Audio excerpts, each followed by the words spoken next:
there were times when I felt it was 2 points lost, and there were times when I felt it was a point gained. First half performance, I thought we were second best for long periods. So many unforced errors from what I believe are quality footballers, and the game became a little bit basketball-y. We became the counter-attacking team at home, which is not what we want. I thought second half we were better. Certainly after their goal, I thought there was a period for 25, 30 minutes where we had control, and that's what I would expect us to have at home. But it became a bit of a basketball game, and chances at both ends. And we've had a big chance, haven't we, at 2-1.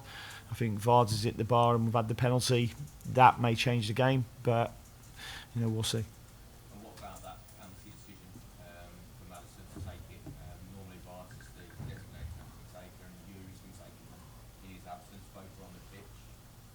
How come Maddison had the ball? Well, not since I've been here. Since I've been here, if Kel was on the pitch, Kel was taking the penalty. If Madders was on the pitch behind Kel, he'd take it after Kel. And that's been there for the last 3 or 4 games. So not so much confusion for me.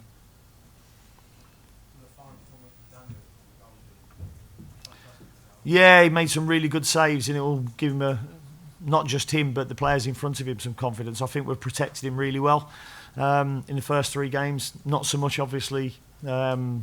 Certainly first half today, and he's had to make some really good saves. But I'm a little bit from the old Roy Keane school that goalkeepers are there to make saves. Their job is to keep the ball out of the back of the net. But really pleased with him today.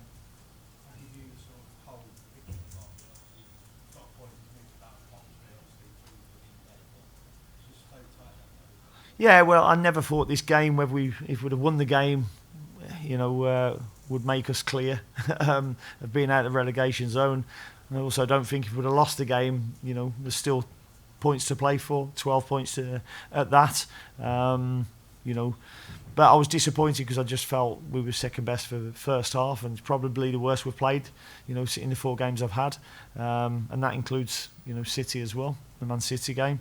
There was just so many unforced errors. And, I can understand it a little bit, and our job is to free them players up a little bit. There's a lot at stake, and they know that as well. But, we've got to thank our fans for certainly the noise and they got behind us today. How do you, in a moment, make the penalty miss that was 3-1, probably win the game?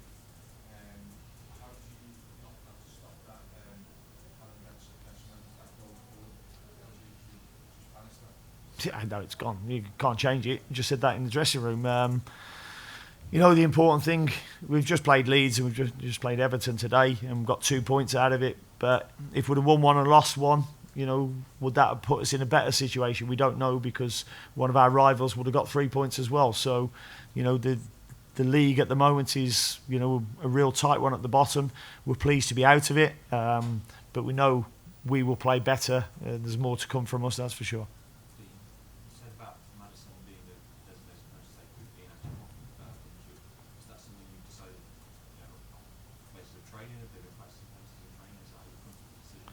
No, I mean, I spoke to a couple of coaches before.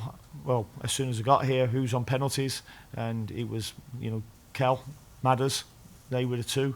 Vards hasn't been playing as much before we came here, so naturally he wouldn't have been on penalties. I think Yuri's missed a couple this season. I was at the Walsall game, I think, where he missed one as well.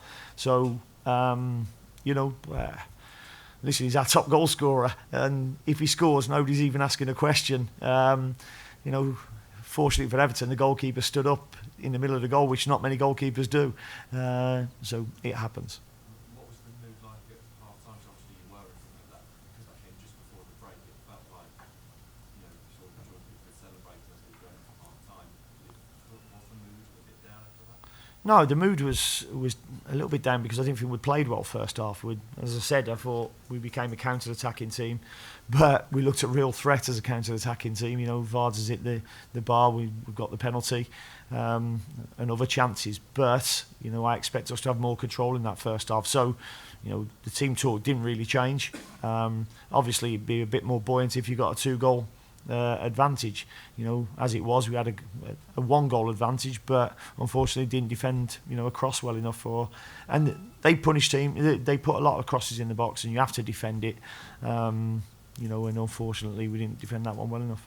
I know you felt that Daniel Leeds has been quite well protected over the previous 3 games. Obviously, he's had to make quite a safe time. I know you mentioned the unforced errors. Was there any other problems that you had protecting him?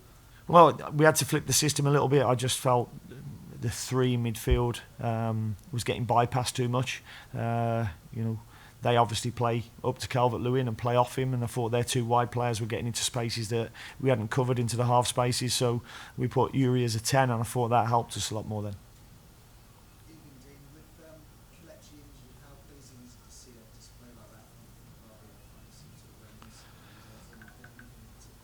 Yeah, I mean, Vard started the first game against Man City, but as most teams who go to the Etihad, you don't see much of the ball, so we didn't have an awful lot of chance.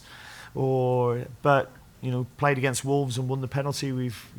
His runs in behind, and I think if you put balls into the areas where he can hurt teams, you'll get what you got today. And it was a great ball from James Maddison, and a great finish. And I thought he was a real threat to them all night today, and he'll be a big player for us now to the end of the season.